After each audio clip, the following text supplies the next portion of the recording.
ॐ नमो भगवते वासुदेवाय।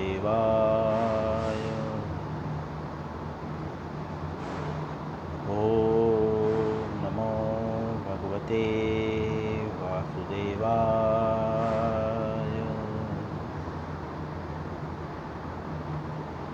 ॐ नमो भगवते वासुदेवाय।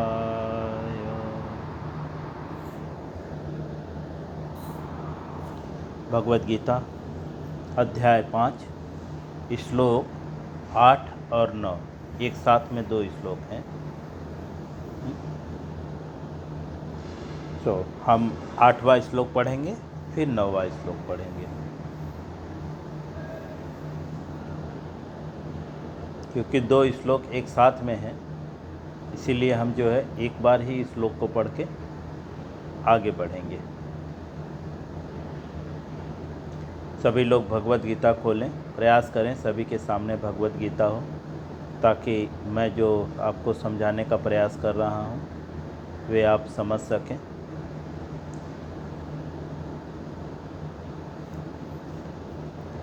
भगवद गीता 5वां अध्याय 8वां और 9वां श्लोक। न एव किश्चित् करोमि इति युक्तमन्यत् तत्त्ववित् पश्यन् श्रवन् स्पृशन् जिघ्नन् असनन् गृह्णन् स्वप्नं श्रुतन्। सेकेंड 9वां श्लोक। प्रलपन् सृजन् गृह्णन् उन्मिषन् निमिषन् अपि इन्द्रियाणि इन्द्रियार्थेषु वर्तन्ते इति धारयन्।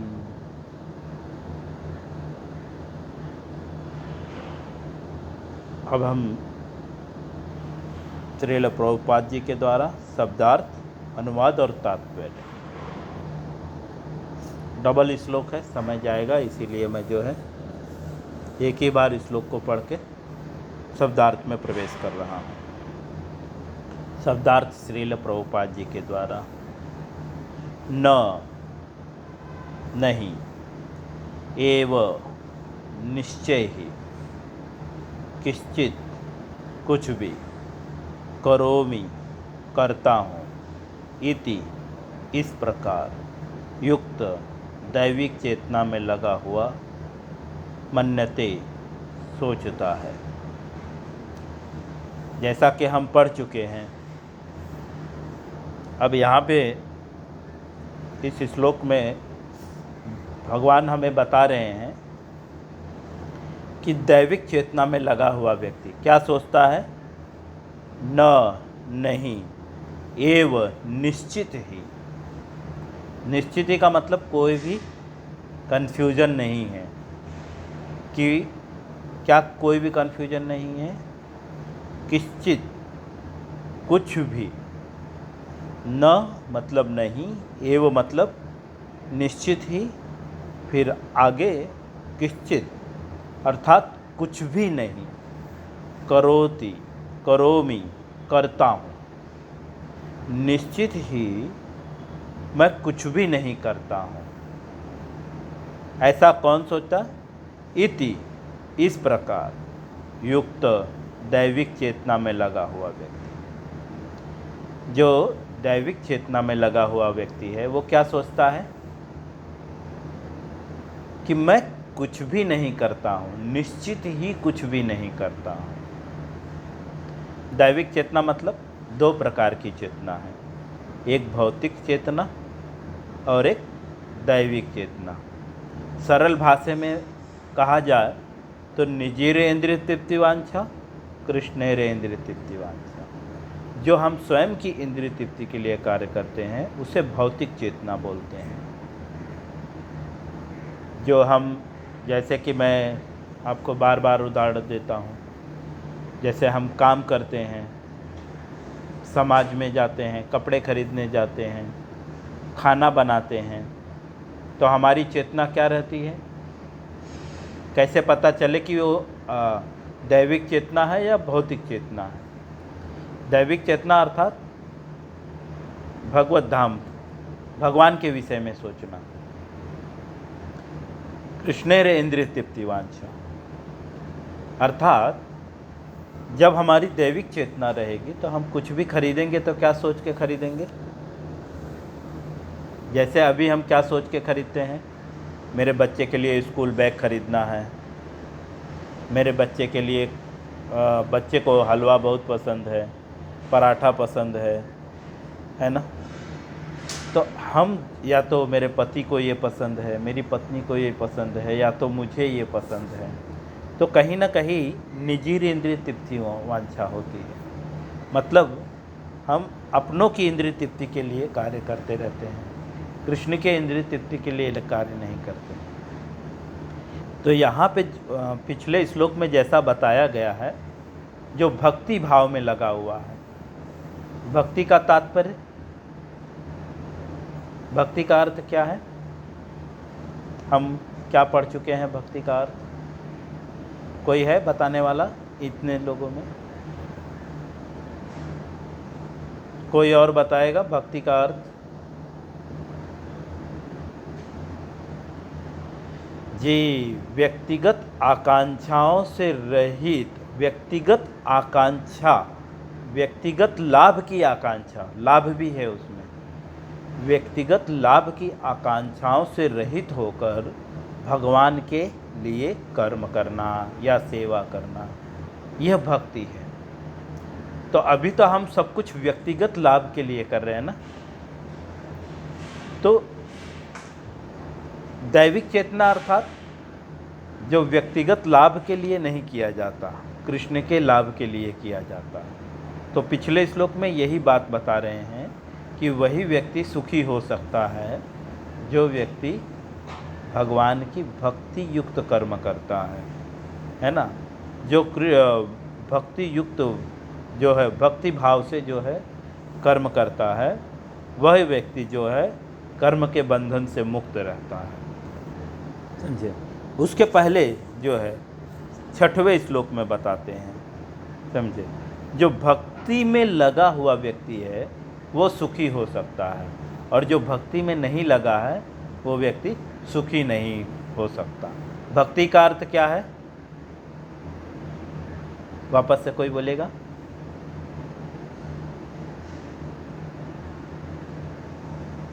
यह बात हमेशा ध्यान रखना, व्यक्तिगत लाभ की आकांक्षाओं से रहित।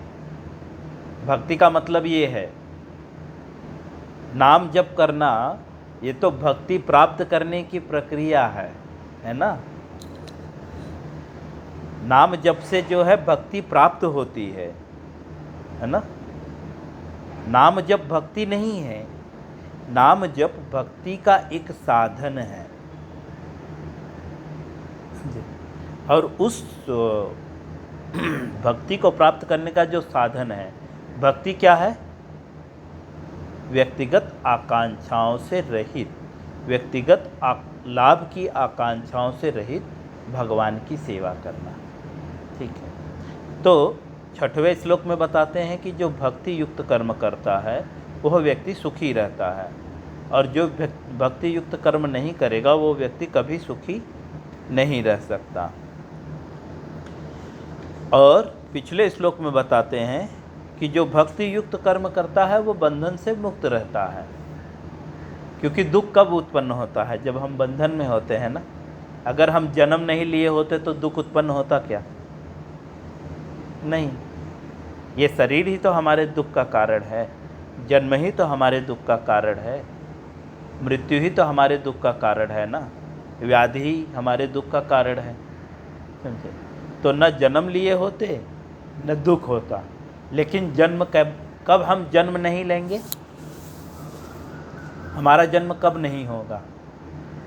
भगवत गीता के 4थे अध्याय में भगवान बताते हैं, जन्म कर्म क्षमे दिव्यम मेव यो विरेति तत्वतः त्यक्त्वा देहम पुनर्जन्मम मेति मामेति सो अर्जुन। हे अर्जुन, वह व्यक्ति पुनर्जन्म नहीं लेगा ये शरीर छोड़ने के बाद।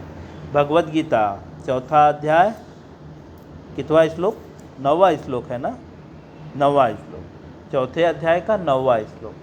जन्म कर्म चमे दिव्यम मेम यो वृत्ति तत्वतः त्यक्त्वा देहम पुनर्जन्मम नीति मामेति सो अर्जुन। हे अर्जुन,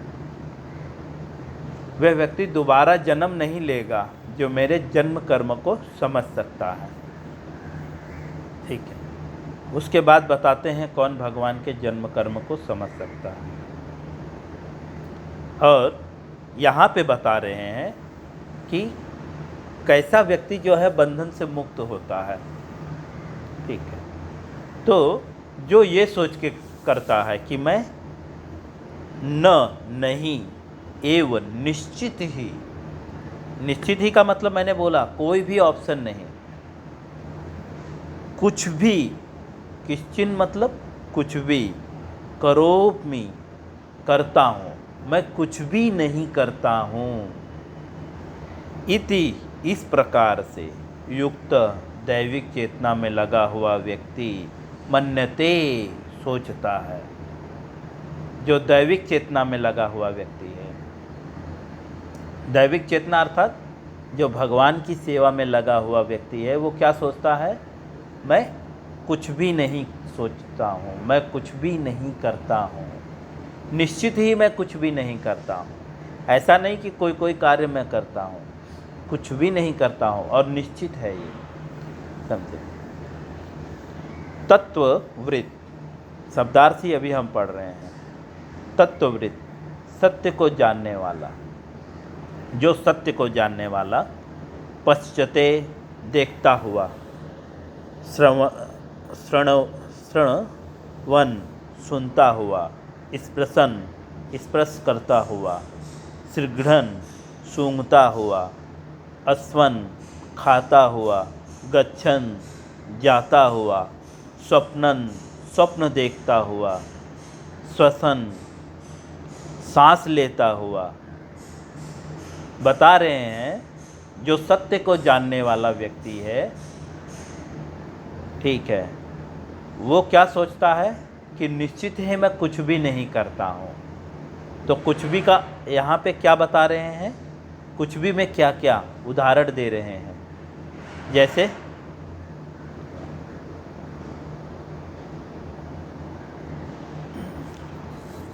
पश्चन देखता हुआ, उदाहरण क्या देख रहे हैं, वो देखता हुआ क्या सोचता है, मैं कुछ भी नहीं देख रहा हूँ। श्रवण सुनता हुआ, स्पर्शन स्पर्श करता हुआ, और जिघ्नन सूंघता हुआ, अस्वनन खाता हुआ, गच्छन जाता हुआ। मतलब वो चलता है, फिरता है, उठता है, बैठता है, जाता है, सुनता है, सूंघता है, खाता है। उसके बाद भी वो क्या सोचता है, जो सत्य को जानने वाला, मैं निश्चित ही कुछ भी नहीं कर रहा हूँ। ठीक है, जैसे कि कंपनी में काम करने वाला नौकर, वो सोचता है क्या मैं कुछ कर रहा हूँ, वो क्या सोचता है, ये सब कौन कर रहा है, मालिक, सब मालिक की कृपा से हो रहा है ना। ये सब का कर्ता कौन है, मालिक है। एक नौकर यही सोचता है ना, मैं तो एक नौकर हूँ, मालिक ने जो बोला बस वो कर दिया, मैं नहीं करता, मालिक जो बोला बस वो हो गया। बस अगर कुछ गलती होता है तो क्या बोलता है, मालिक से जाकर पूछो, तो मैंने कुछ नहीं किया है ना। ऐसा ही बोलते हैं ना हम। जैसे कोई बच्चा घर में कुकिंग कर रहा है और कुछ गलती हो गई तो कोई दूसरा डांटता है तो बोलता है मम्मी से जाकर पूछो, मम्मी ने जो बताया है बस मैंने वो डाला है, मैंने कुछ भी नहीं किया है। ये शब्द हम यूज करते हैं। तो यह भौतिक स्थिति में यूज कर रहे हैं, लेकिन जो भक्त होता है वो क्या सोचता है, सब कुछ भगवान करते हैं। ठीक है, लेकिन सब कुछ करता है वो, लेकिन उसकी चेतना क्या होती है, मैं कुछ भी नहीं कर रहा हूँ। आगे बताते हैं, प्रलपन, सुजनन, गृहणन, उन्मिषन् निमिषन् अपि अर्थात प्रलपन बात करता हुआ, विसर्जन त्यागता हुआ, गृहणन स्वीकार करता हुआ, उन्मिषन् खोलता हुआ, निमिषन् बंद करता हुआ। देखो प्रभुपाद भगवान कितना स्पष्ट से आपको बता रहे हैं, क्या क्या करते हुए भी वो सोचता है मैं कुछ भी नहीं करता। जो सत्य को जानता है, जो सत्य को नहीं जानता वो क्या सोचता है? अहंकार विमूढ़ आत्मा कर्ता अहम इति मन्यते। वो क्या सोचता है? मैं कर रहा हूँ। ठीक है, आगे इंद्रियाणि इंद्रियों को, इंद्रियार्थेषु इंद्रिय तृप्ति में वर्तते लगी रहने देकर, इति इस प्रकार धारयत विचार करता है। इंद्रियां जो है वह इंद्रियों के अर्थ में लगी रहती है। आँख का क्या अर्थ है? देखना। अर्थ का मतलब लाभ है ना। आँख देखकर ही तो लाभ लेता है ना।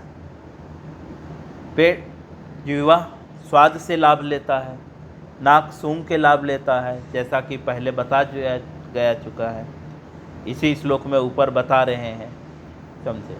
लेकिन वो क्या सोचता है?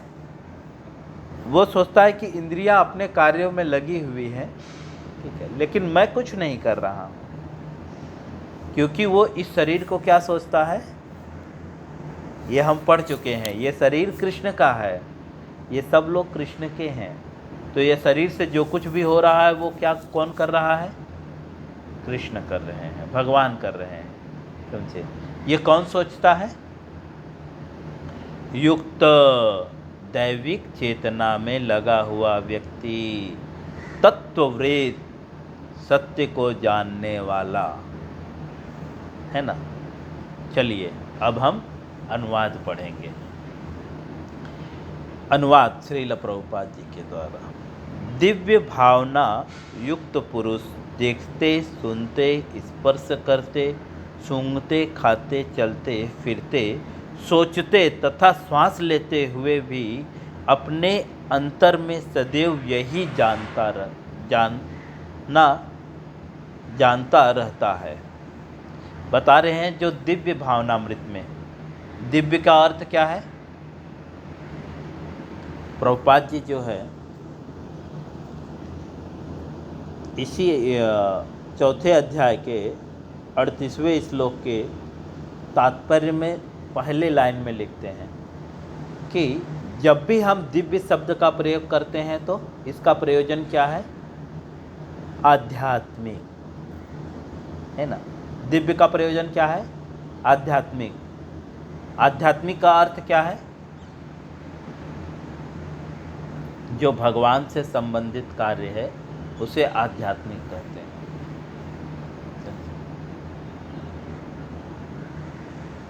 तो आध्यात्मिक व्यक्ति के लक्षण क्या होते हैं? दिव्य व्यक्ति के लक्षण क्या होते हैं? भगवत गीता में 2 अध्याय में अर्जुन प्रश्न करता है, प्रजहाति क्या स्थिति प्रज्ञस्य का भास समाधिष्ठित केशवः स्थिति धिम किम प्रभासेत कृमासेत व्रजेत किम। पूछता है जो आध्यात्मिक चेतना में लीन है। जैसा कि मैंने यहाँ पे बताया, दिव्य शब्द का प्रभुपाद जी क्या बताते हैं? दिव्य शब्द का जब भी प्रयोग किया जा रहा है उसका अर्थ क्या है? आध्यात्मिक। और इसी आध्यात्मिकता को क्लियर करते हुए अर्जुन भगवान को पूछता है कि जो आध्यात्मिक चेतना में लीन है, अर्थात यहाँ पे बता रहे हैं जो दैविक चेतना, सिर्फ शब्द अलग अलग हैं लेकिन अर्थ दोनों का एक ही है। चाहे उसे दैविक चेतना बोलो या आध्यात्मिक चेतना बोलो। तो अर्जुन यही प्रश्न करता है, जो आध्यात्मिक चेतना में लीन व्यक्ति है उसके क्या लक्षण हैं, वो कैसे बोलता है ना, वो कैसे बोलता है, उसकी भाषा क्या है, वह किस प्रकार बैठता तथा चलता है। इसी चीज़ को भगवान और विस्तार से बताते हैं अर्जुन को। कि वो कैसे वो चलते हुए बोलते हुए क्या सोचता है, मैं कुछ भी नहीं कर रहा हूँ। अब इसी का उत्तर ऑलरेडी पहले भी भगवान दे चुके हैं। 55 श्लोक 54 दूसरे अध्याय के 54 श्लोक में अर्जुन पूछता है, स्थिति प्रज्ञस्य का भास, आध्यात्मिक चेतना में लीन व्यक्ति के क्या लक्षण हैं। तो भगवान उत्तर देते हैं, प्रजहाति यदा कामान सर्वान पार्थ मनोगतान आत्मनेव आत्मन तुष्ट। यहाँ पे वही बात बता रहे हैं, वो जो है आत्मा में संतुष्ट रहता है, वो कुछ भी नहीं करता। वो क्या सोचता है, मैं कुछ भी नहीं कर रहा हूँ, सब ये शरीर भगवान का है और भगवान कर रहे हैं, है ना। तो आत्मनेव आत्मन तुष्ट स्थिति प्रज्ञ से दोच्यते, उसी चीज को यहाँ पे और अच्छे से भगवान समझा रहे हैं। ठीक है, तो वह सदैव यह जानता है, क्या जानता है, आगे तात्पर्य, कि वास्तव में कुछ भी नहीं करता। वो क्या जानता है कि वास्तव में मैं कुछ भी नहीं कर रहा हूँ। बोलते, त्यागते, ग्रहण करते तथा आँख खोलते बंद करते हुए भी वह यह जानता है कि भौतिक इंद्रियां अपने अपने विषयों में प्रवृत्त हैं और वह इनसे पृथक है। जो दैविक चेतना में स्थित है, ठीक है, जो सत्य को जानता है, वह यह सारे कार्य करते हुए क्या सोचता है पता है, इंद्रियां अपने विषयों में प्रवृत्त हैं, लेकिन मैं इनसे पृथक अलग हूँ। मैं ये शरीर नहीं हूँ, मैं इससे अलग हूँ, इसीलिए मैं ये करता नहीं हूँ। ये कौन करता है, ये शरीर किसका है, कृष्ण का है ना।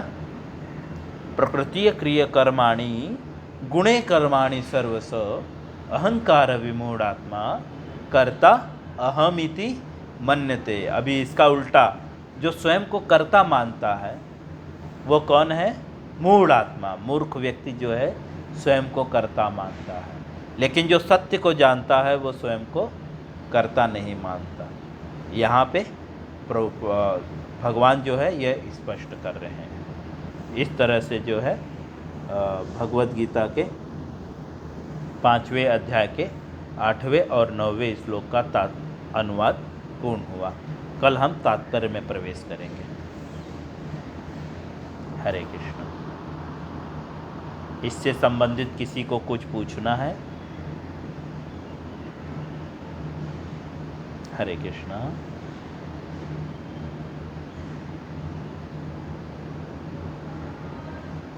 जी, या मटेरियल, आध्यात्म, जी आध्यात्म कृष्ण का अंश है,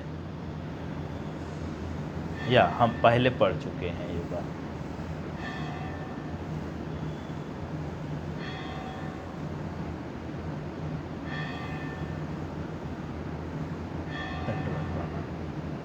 बोलिए।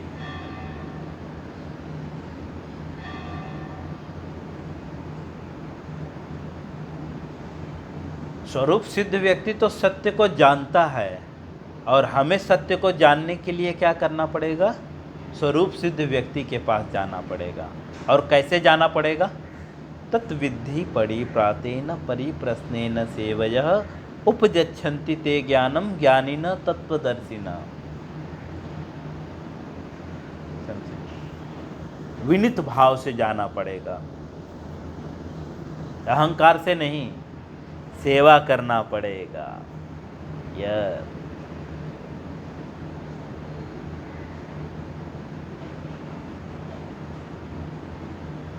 दर्शन किया है जी।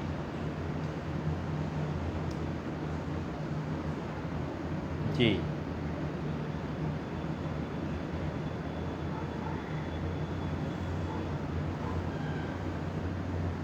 भगवान ये सब बताने से पूर्व बता चुके हैं कि तुम्हें जो है ये सब जानने के लिए जो है गुरु के पास जाना पड़ेगा। लेकिन गुरु कैसा होना चाहिए, तत्वदर्शी न, सत्य को जानने वाला होना चाहिए। और सत्य को जानने वाले के लक्षण क्या है? अर्जुन पूछता है ना, आध्यात्मिक चेतना में जो लीन व्यक्ति है उसके क्या लक्षण हैं? आत्मनेव आत्मन तुष्ट प्रजहाति यदा कामान सर्वान पार्थ मनोगतान।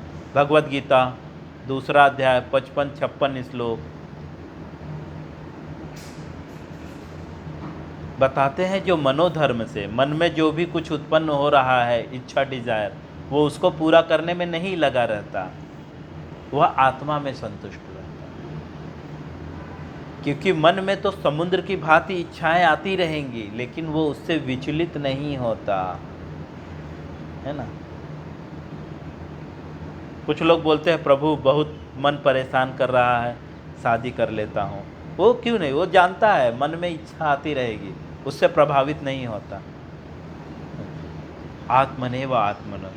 यहाँ तक कि नेक्स्ट श्लोक में बताते हैं, नेक्स्ट श्लोक में क्या बोलते हैं पता है?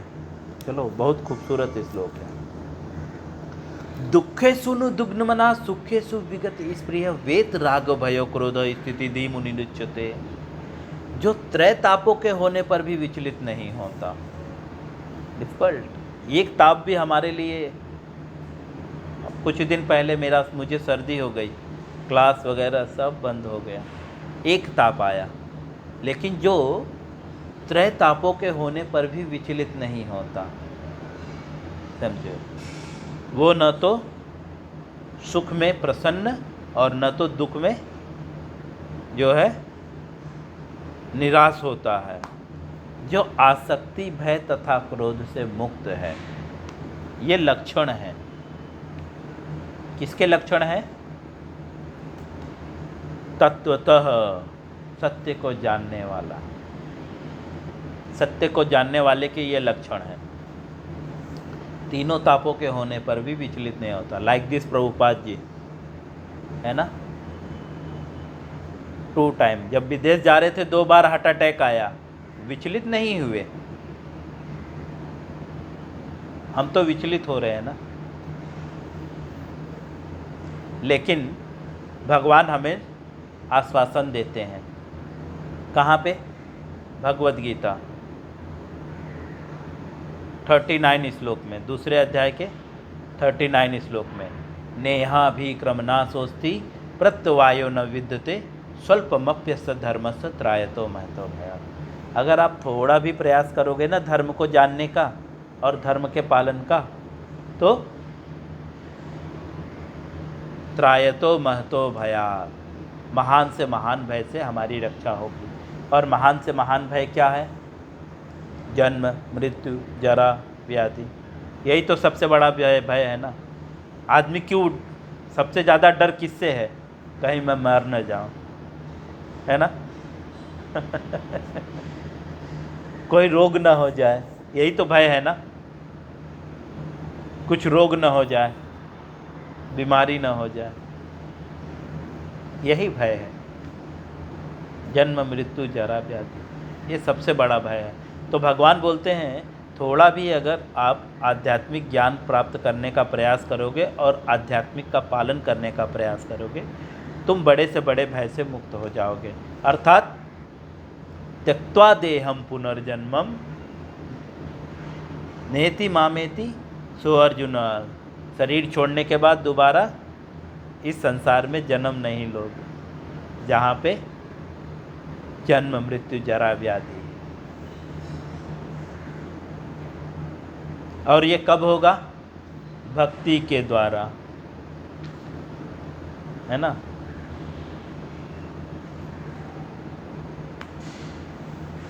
भक्ति के द्वारा ये संभव है, अन्यथा ये संभव नहीं।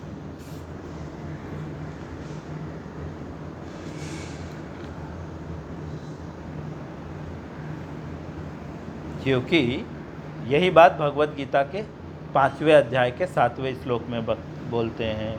योग युक्तो विशुद्धात्मा विजितात्मा जितेंद्रिय सर्वभूतात्मभूतात्मा कुर्वन्नपि न लिप्यते। उसको कर्म बंधन से लिप्त नहीं होता, क्योंकि कर्म बंधन ही तो हमारे जन्म बंधन का कारण है ना। हमारे जन्म का कारण क्या है? कर्म, पाप पूर्ण कर्म, है ना। कुछ दिन पहले मैंने भेजा था, प्रभुपाद जी लिखते हैं, क्योंकि पाप पूर्ण कर्म ही जो है हमारे इस भौतिक जगत में अस्तित्व का कारण है। अस्तित्व का मतलब जन्म का कारण है। अब पाप पूर्ण कर्म क्या है? भगवत गीता में 3 अध्याय के 9वें श्लोक में भगवान की विष्णु की प्रसन्नता के लिए जो कार्य किया जाता है वह व्यक्ति कर्म बंधन से मुक्त हो जाता है, और जो भगवान की विष्णु की प्रसन्नता के लिए कार्य नहीं करता वह कर्म बंधन में फंसता है।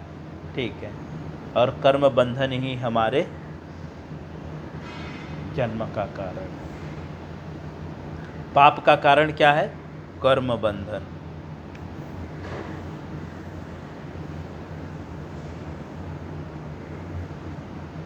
ठीक है, आदेश दीजिए अब। हरे कृष्णा।